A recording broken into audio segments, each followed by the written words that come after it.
We're very honored, Mr. Secretary, that you've agreed to join us here this evening, and very thankful for you. There are too many dignitaries to go through by name because we'd be here all evening, so I'll just follow that great African tradition of simply saying all protocol observed, and then we'll be in good shape and move forward. Well, those of you who know Bob Speer know that he is all Army.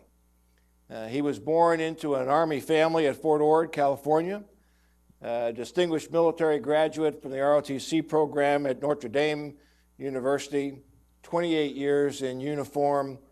After his time in uniform, he continued to serve the Army, this time in the private sector, working for PricewaterhouseCoopers, before he was called back to the Army in 2009, this time as an Army civilian, and appointed Principal Deputy Assistant Secretary of the Army, Financial Management and Controller. 5 years after that, in 2014, he was called again by the President and was appointed as Assistant Secretary of the Army, Financial Management and Controller, the position that he held before being appointed as our Acting Secretary of the Army in January of this year. And so, Mr. Secretary, I guess the first thing I would say, on behalf of all of us here, more than 1 million soldiers, Army civilians, thank you. Thanks for answering this call to duty. We talk a lot about soldiers in uniform answering the call to duty. I suspect the call to this duty was not one that you expected, but you answered the call nonetheless. And our Army is better for it. So thank you for doing it. Appreciate it. Thanks.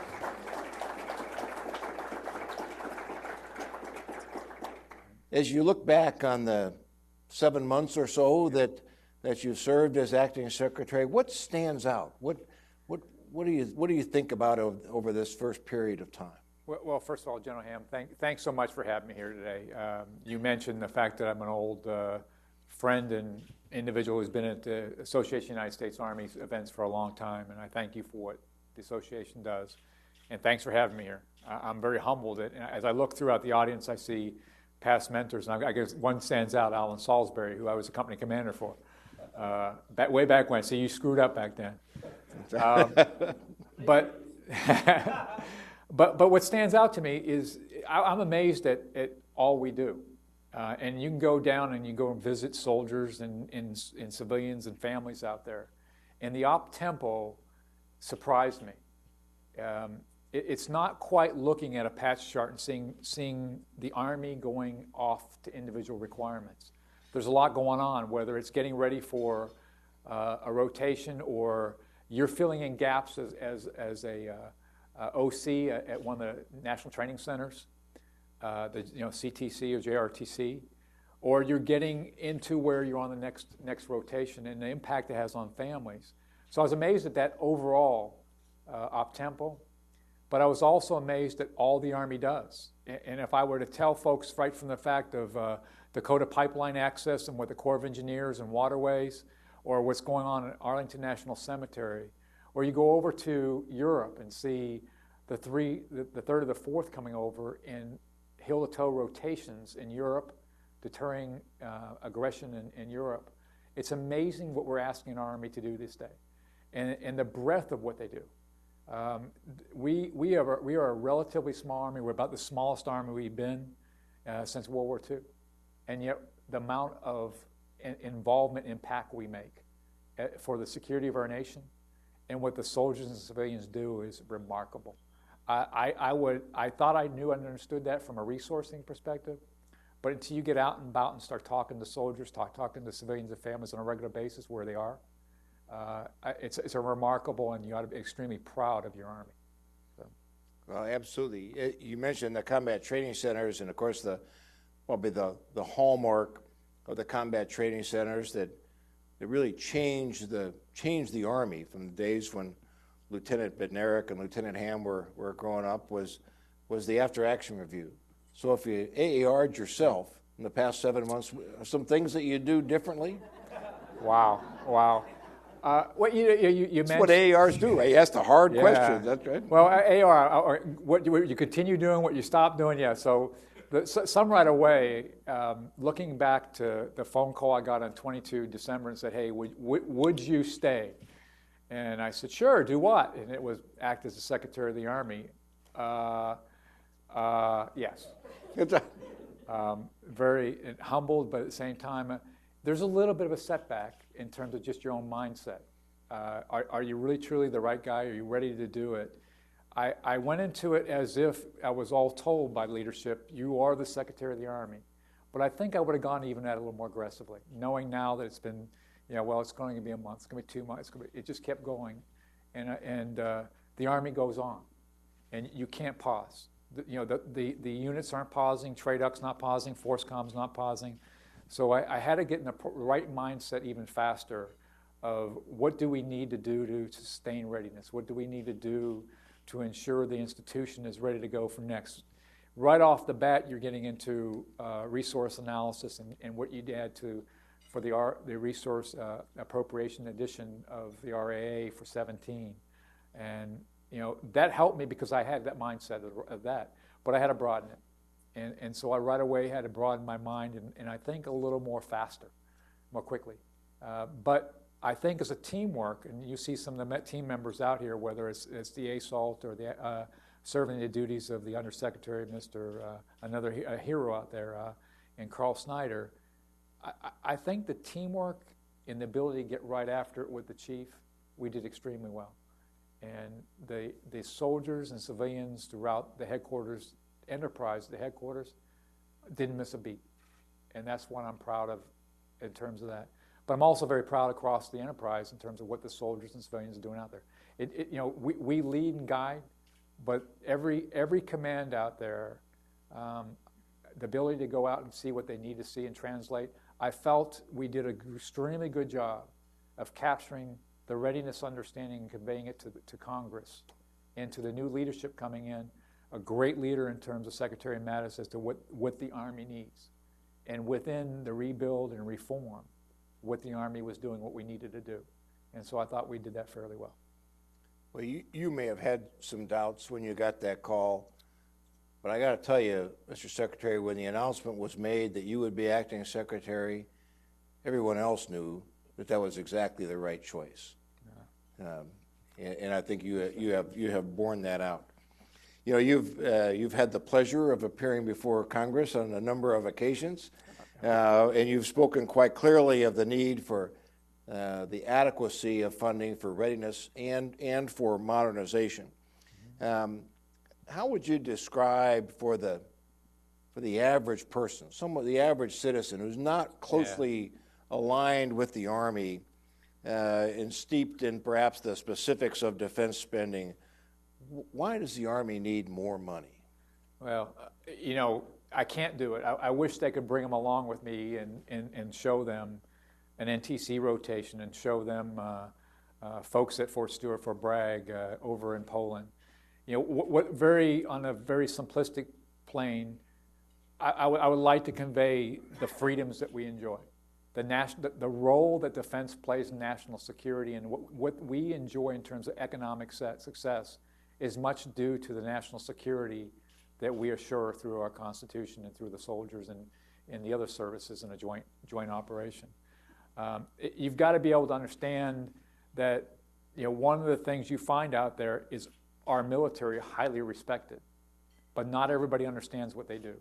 And so what you try to convey is the op-tempo and the things we're doing for you. You convey the deterrence in Europe. You convey that they're ready to go when you see a nuclear threat in things like Korea right now, that you've got to be able to ready to go, and it takes resources to do it. Your Army is extremely busy. It's doing about a little slightly over 50% of the current global force demand. And on emerging global force demand, it's hitting nearly 70% of the new emerging. And to be able to do that, we need the resources to be able to do it.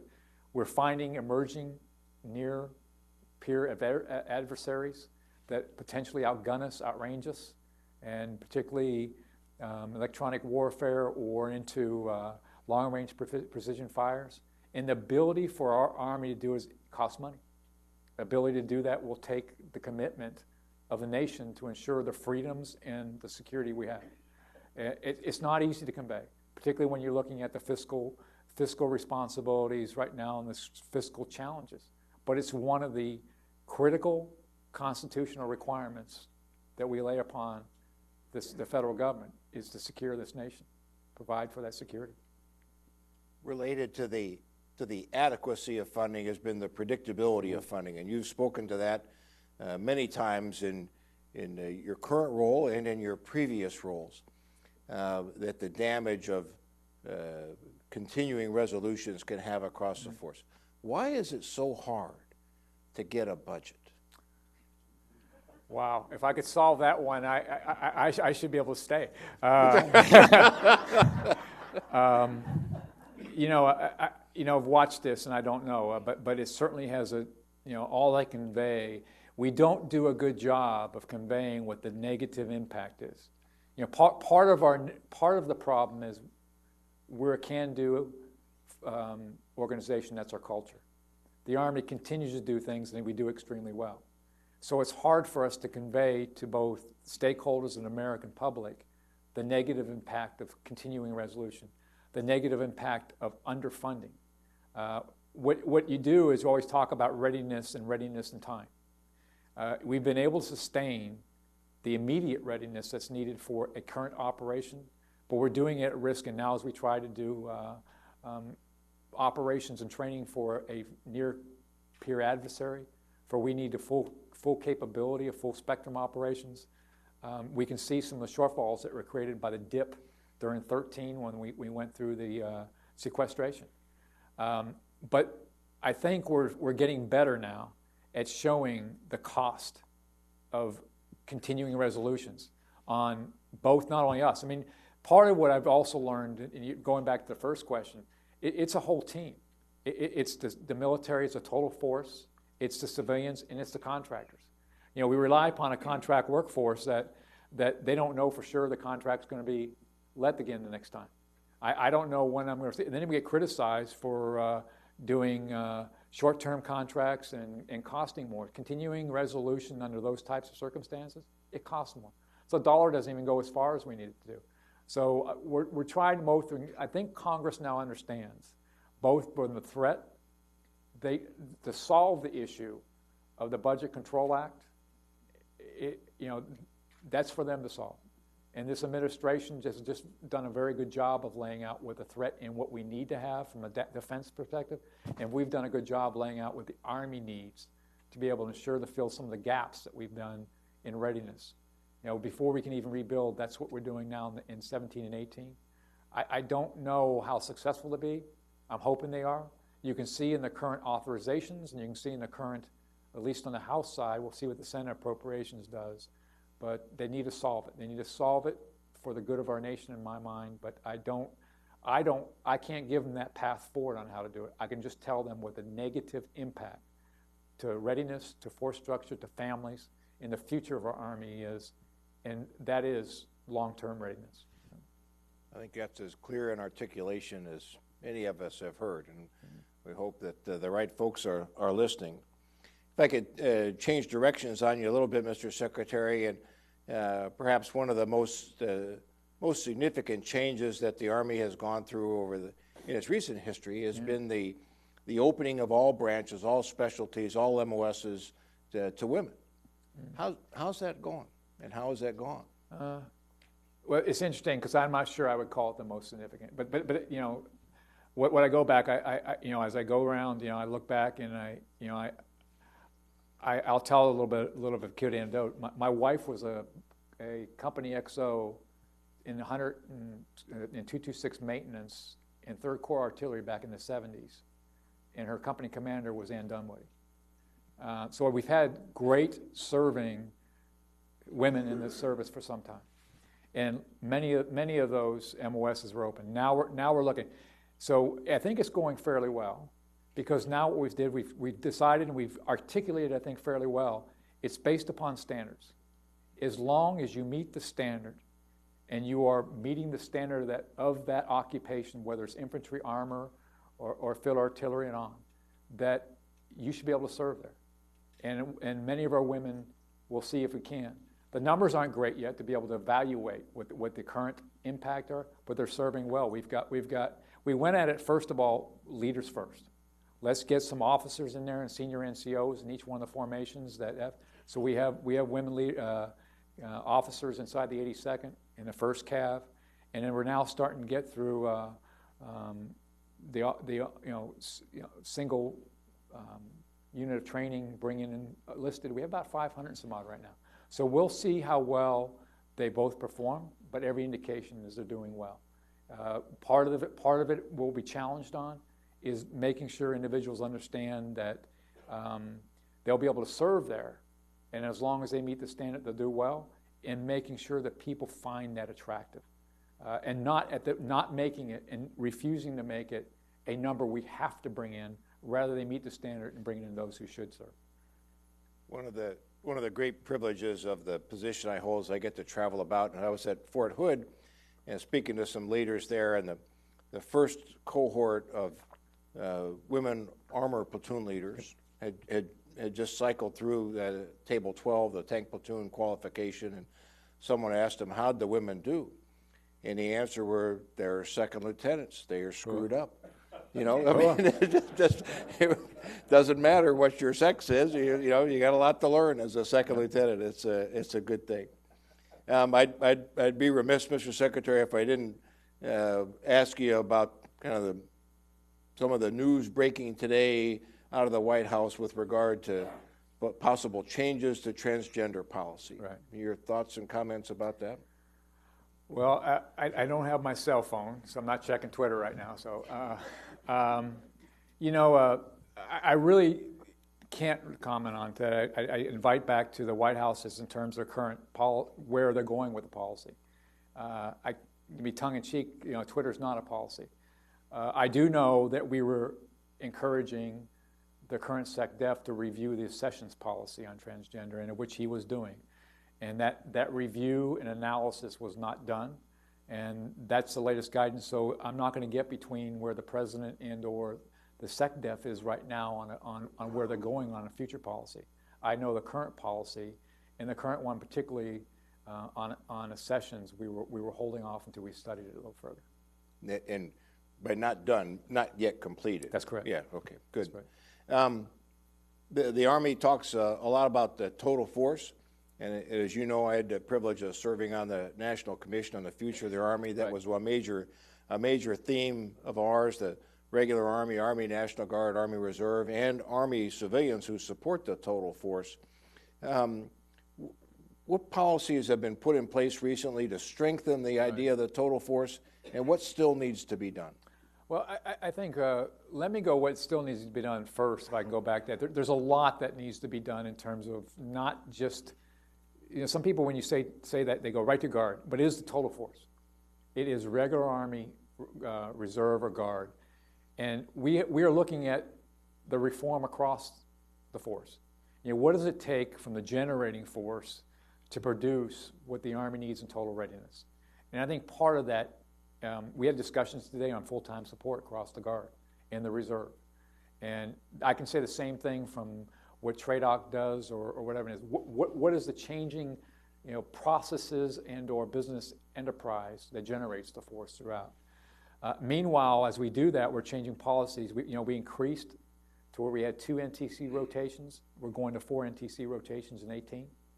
We've brought in the associate unit pilot and program to marry up the Reserve Guard with the regular Army counterparts from both sides to where the leadership is.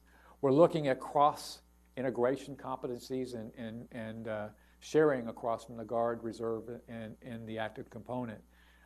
We're increasing the number of days. We're recognizing, especially on those first deployers, about 40% of the units will have increased over the 39 days to be able to do what they need to do to ensure we're producing readiness. I mean, the reality is, as you travel across this Army and you go see them over in Europe, for instance, I walked in and I couldn't tell the difference. You had the 45th and the Oklahoma Guard next to and serving with the Ukrainian Army and the joint and with the coalition partners, right there with the 3rd of the 4th. NTC, it was just NTC, the 155th from Mississippi was going through an NTC rotation. Given the size of the current force and our demands, we need to be a total force. We need to look at now maybe a little bit of mix, how we generate the force, and do we have those right, and what additional policies are there. I know, for instance, one of the ones I get, and I'm encouraging folks to go on, you go out there under some of the authorizations that allow you to use the reserve force, like 12034 Bravo versus 12302, and you got a soldier sitting there that has certain entitlements serving in Europe or serving and deployed that was activated in 01 doesn't get the same benefits. So some of those things we have to look at, and I think we've got our OSD, PNR, and others looking broadly at some of those policies on what it takes to ensure we have access and we treat everybody the way they need to take care of the soldier, take care of the family, why we have access to them. Yeah, so I saw a quick glance to Mr. Snyder. So if you'll just solve all those problems, we'll be in good shape. One question, if it's okay, Mr. Secretary, before we open it up to the audience. So think about your questions for the Secretary. Over the past several years, lots written, lots discussed about reforms necessary in the defense acquisition field. What's achievable in the near term? Well, I think achievable in the near term is let's look broad-based at the problem. We can't continue to spend so much money in delivering so late, and so we got to do things faster. We got to do them less expensive. We got to be able to do them to where the capability that's delivered is what's needed when it's received. And so, what are the things that do that? You got to involve the soldier early on. You got to involve the contractor who delivers those earlier on. So we got to be a little more cost-informed, resource-informed down below. Bring the requirement a little closer to the delivery of the product with the program manager. Stop treating things stovepipe. So when you stovepipe things in terms of we're going to get you the budget for the money over to the acquisition guy who buys it, somebody prepares the requirement and throws it to somebody to go build it and acquire it. That's got to come together to me a little bit closer to and make those type of decisions. We build organizations somewhat in the past stovepipe, and I think the ability to work more agile, quicker, will allow those things to be done better in the future. So we're working. The chief and I and others, and Miss Easter out here have been looking real hard at the types of things we can do to improve. And everybody uses the term. In fact, it's funny we're talking about today the term acquisition reform. But it really is. It's reform across the whole, between requirements, to acquisition, to resourcing. It's the enterprise. It's the enterprise. How can it all work together? And if you can do those things a little smarter and faster and make sure that you test, you allow failures earlier, you involve folks who are going to deliver it earlier, and that you inform for decision earlier, not after at the last minute along the way, I think you'll get a better product. Those are some things we can do in fairly soon. Good, thanks. Okay, so if it's okay, we'll take a few moments for questions. General Speer, if you would, please, sir, as we're talking about. Secretary, sir, thank you for your service. Hey, Tom. I had a question about BRAC, base realignment and closure. Right. Tom, there you go. Thank you. My question's about BRAC. It's unclear right now whether the Congress is going to authorize BRAC in this particular Correct. National Defense Authorization or even the Appropriations Act. It's not looking good right now. The critics of BRAC talk about that the 2005 BRAC didn't save any money whatsoever and that it actually cost money. And then there's another camp that talks about why would you conduct a BRAC if the president has called for the military to grow? Can you respond to those critiques and perhaps tell us why a BRAC really does make sense? Yeah. First of all, I would argue that many of the BRACs in the past have saved money. They don't save maybe money in the short run. I think what the stats actually show is they have saved money. In addition to that, we are an evolving force. It's been since 2005, which was the last base realignment closure. It's almost like it is a four-letter word. I think part of the name that goes with it, everybody's fears. I'm hoping you get some momentum. Definitely the administration's pushing it. The SecDef's pushing it. We have a mismatch now between size, space, and capability that even if you say alone the 2005 was an efficiency BRAC versus, an effective BRAC, I can call either one. We got a little bit of both going on in my mind right now. We have a changing force, cyber. We have new capabilities that's moved where we've moved out of Europe now, and now we're relooking. So I think that needs to be relooked at again. So if you're going to be the force of the future, you can't be stationed and aligned like you are today. So to that end, if we're going to provide national security and be ready, and I would sell on a readiness perspective once again, not only from the resources we can get out of it, we think we have over 20% excess capacity, but it's also some misaligned capacity. So I believe we need it. I'm hoping that they'll look hard at it. I know it's being re-looked at by the Hill right now as they're going through the NDA, so we'll keep our finger crossed and keep trying to show where the gaps and where the opportunity is. See, everybody wants us to make the decision, but they haven't even allowed us to look at it. So until we're allowed to look at it, we can't come up with some of the issues that we can identify for solution. Okay. Good. How about on this side, then we'll come down in front. I got a question from our remote viewers, Mr. Secretary. Where is the Army going on improving its C4I, improving its network? Yeah, a lot of work going on it right now. I think it's funny from both from a resourcing perspective, when I was looking at the money we're pumping into it, and trying to defend it on the Hill. When you look at the ability to meet the demands of a current operating force, the network didn't seem to be going with those. And so the chief's been conducting with me a review of the overall network. And it goes beyond network, and some people look at it just in terms of, they'll say WIN-T. It's the total tactical network, but it's also the installation that projects it. It's the software and applications that run on it. Is there a mismatch on some of those things? It goes to what the acquisition part we just talked about, or the total. Sometimes the ability to get what's current and needed, we're getting proprietary solutions at times, or ones that are delivered so late by the time you get them, they're not fitting the current operational demand. So I think we were able to see under the current C4SI that the demands out there were being criticized that you were delivering too late at too expensive. And I think that was part of the mismatch of what's truly needed now, and can you do it better and stop dictating, what we need versus taking what's off the shelf, and maybe industry can come with better non-proprietary open solutions for us across the network. That partnership you spoke of. Exactly. And so I think we're learning a lot right now. You can read part of the things, the IDA study and things, which I think there's a lot of opportunity fairly quickly to revamp and come out with a little better strategy on the way forward. Good, thanks. Okay. Sidney, please. Thanks. Sidney Friedberg, Breaking Defense. No. Mr. Secretary. Did you turn it off, Sidney? Oh, maybe. I'll just be loud.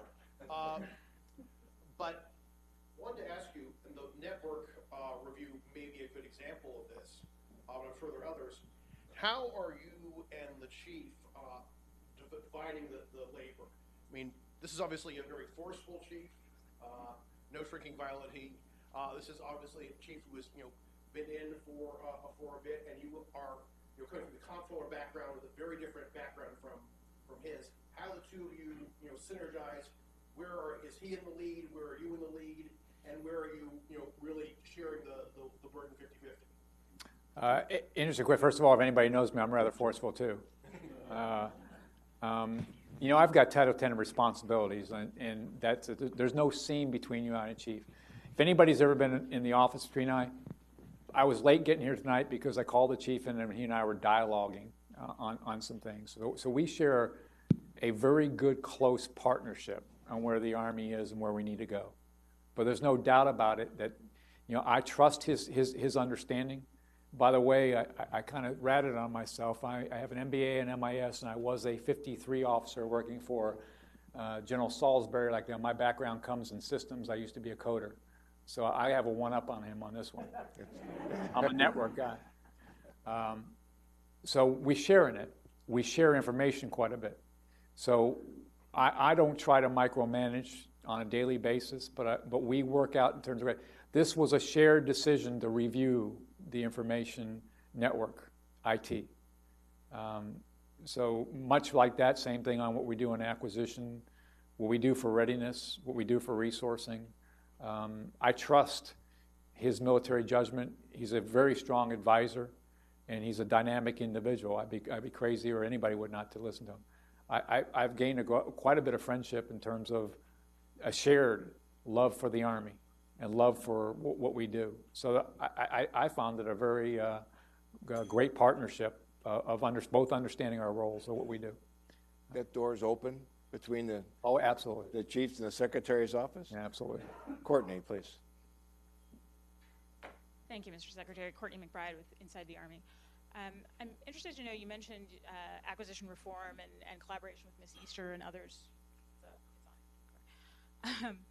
Can you give us any sort of concrete examples of how you're working to reform acquisition without perhaps additional authorities from Congress? I know obviously you have the Rapid Capabilities Office as sort of a workaround, but how are you reforming the actual system?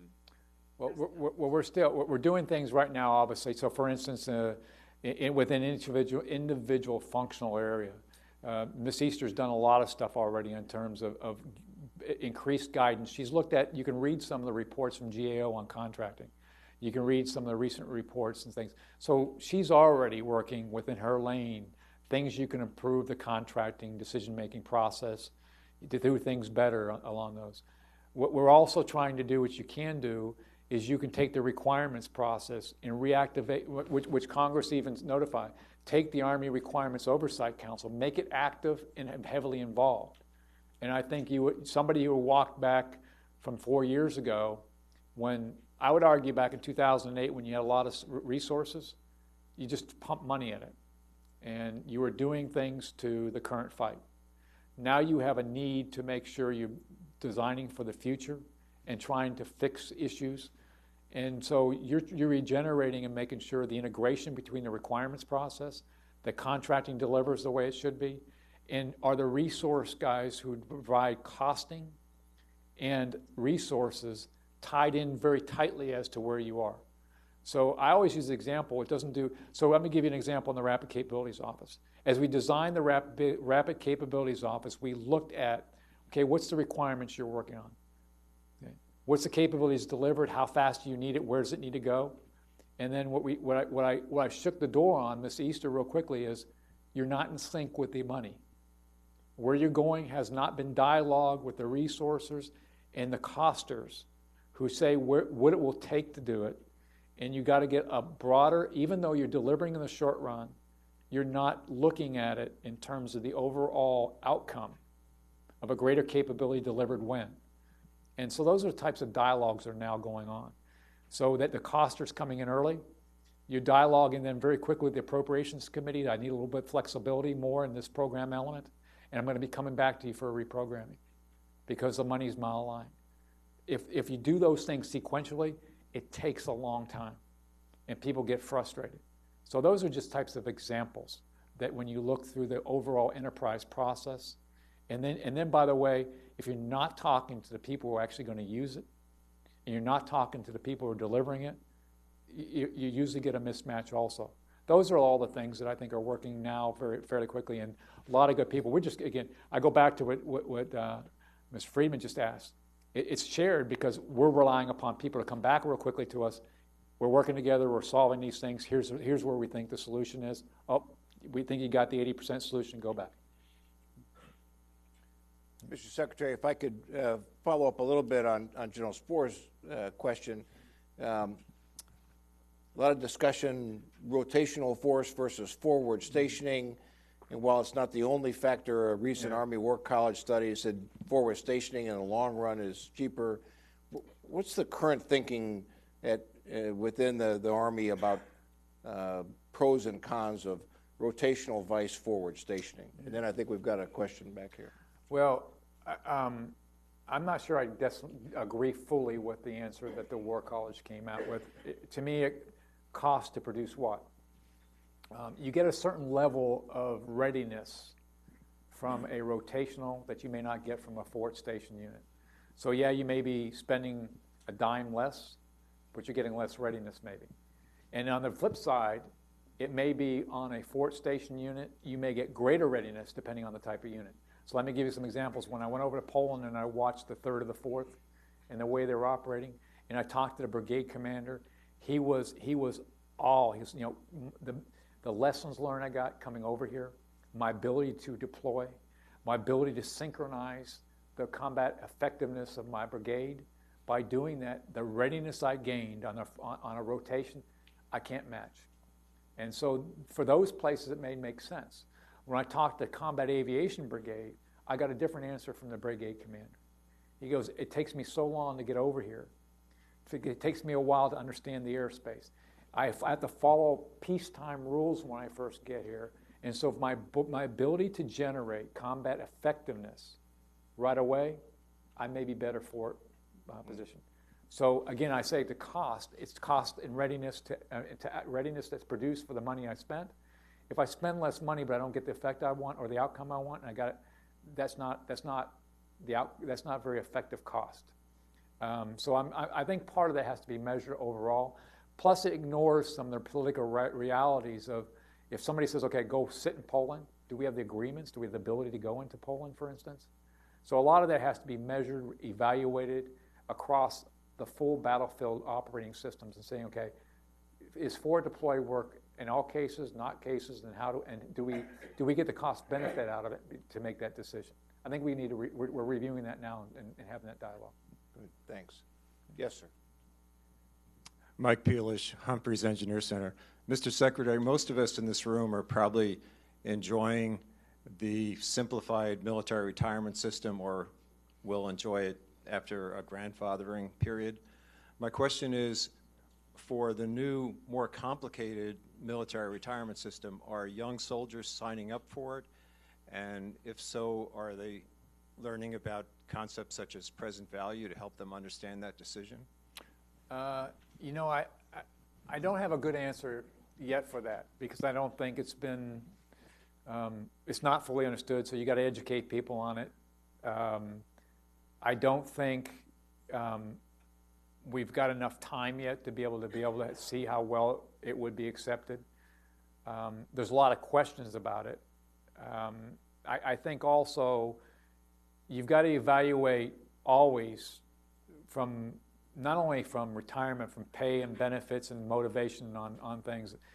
Does the compensation and the way we compensate as a whole build the force for the longer term that we need? And that was part of the discussion and review on these things. So I don't have any latest stats or figures or things. I do get asked sometimes by young soldiers on such type of retirement system. Part of it is that, there's some belief is okay, this is not going to stay. We got to look at the private sector. We got to look at how we recruit and how we retain and how we continue to compensate, I think, as a whole.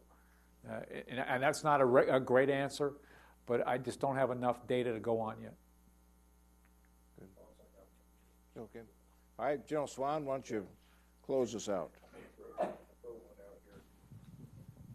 Mr. Secretary, we AUSA just finished a very successful 2-day medical symposium back in San Antonio. Great partnership with General West and the Surgeon General's office. One of the big issues coming up in the 2018 timeframe in the NDAA is the restructuring of our military medical treatment facilities and how they're going to be commanded and controlled. What are some of the discussions you're having with the chief and others on that in terms of readiness of the force? Great question. First thing, the response to Section 702, which is the requirement for MHA, the Military Health Agency, there's a lot of emotion in it. Yeah. So you've got to first remove the emotion out of it. You got to say it can't be, hey, the control by the military and the Surgeon General has to have an influence. It's got to be, what is the military readiness? What is the warfighting capability for medical that's needed on those things? And how is it best generated? So we're having a lot of dialogue and discussion on it. There was discussions early on as to, okay, let's take a look at the Military Health Agency and see how they can incorporate, consolidate, save money, because there's also a lot of money being spent on health care. It's been one that folks have been frustrated with the growing cost of the force.